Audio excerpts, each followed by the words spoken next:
तो उसका डोज हम लोग धीरे धीरे दे रहे हैं। किसको कितना डोज चाहिए, क्योंकि ज्यादा डोज एक बार में पड़ जाएगा तो अनर्थ भी हो सकता है। पनोरमा ग्रुप, जो सोचता है वो करता है। आपके अपने सपनों का आशियाना। आज बिहार के राजस्व एवं भूमि सुधार विभाग से जुड़ी एक ऐसी खबर जिसने पूरे प्रशासनिक सिस्टम में हलचल मचा दी है। जी हां, जिस विभाग को सालों से सुस्ती, फाइलों की धूल और भ्रष्टाचार का पर्याय माना जा रहा है, वहां अब फाइल चल रहा है और वो भी बिल्कुल अलग अंदाज में। हम बात कर रहे हैं बिहार के उप मुख्यमंत्री और राजस्व एवं भूमि सुधार मंत्री विजय कुमार सिन्हा की, जिन्होंने विभाग की पुरानी बीमारी के लिए एक अनोखा मेडिकल फॉर्मूला पेश किया है। खुद मंत्री जी ने शब्दों में ये कहा कि अभी हम हौले हौले डोज दे रहे हैं, ज्यादा दे देंगे तो रिएक्शन हो जाएगा। जी हां, विजय सिन्हा ने राजस्व विभाग के इलाज की शुरुआत हेमोपैथी से की है। उनका कहना है कि सिस्टम में भ्रष्टाचार और लापरवाही की जड़ें इतनी गहरी है कि अगर एक साथ बहुत सख्त कार्रवाई की गई तो पूरा ढांचा ही ठप पड़ सकता है। इसीलिए फिलहाल सुधार की मीठी गोलियां दी जा रही है ताकि व्यवस्था स्थिर रहे और काम चलता ही रहे। इसी के साथ आगे है कि लेकिन मंत्री जी ने यह भी साफ कर दिया है कि इसे कमजोरी ना समझा जाए।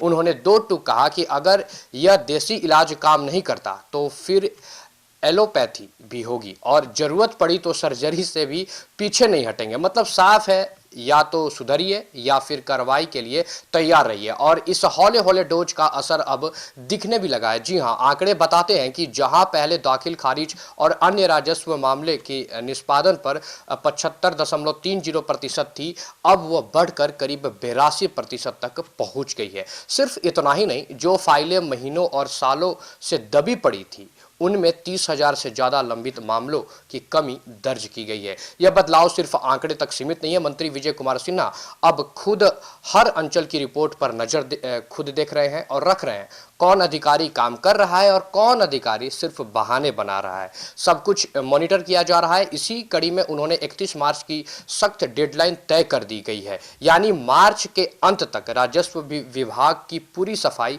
करने का लक्ष्य रखा गया। यह चेतावनी सिर्फ भाषणों तक सीमित नहीं है। आपको बता दें कि मंत्री जी ने साफ संदेश दे दिया है कि जो अधिकारी अब भी पुराने ढर्रे पर चल रहे हैं वे या तो समय रहते सुधर जाइए, मीठी दवा खा ले, या फिर कड़वी दवा, इंजेक्शन और सर्जरी के लिए तैयार हो जाए।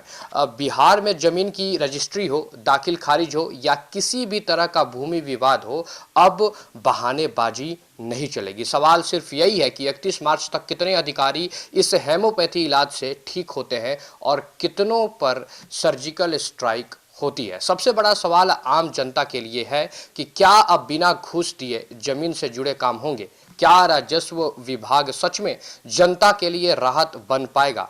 इन तमाम सवालों के जवाब आने वाले दिनों में मिलेंगे। फिलहाल इस खबर में इतना ही। मैं अंकित और आप देख रहे थे सिटी पोस्ट लाइव।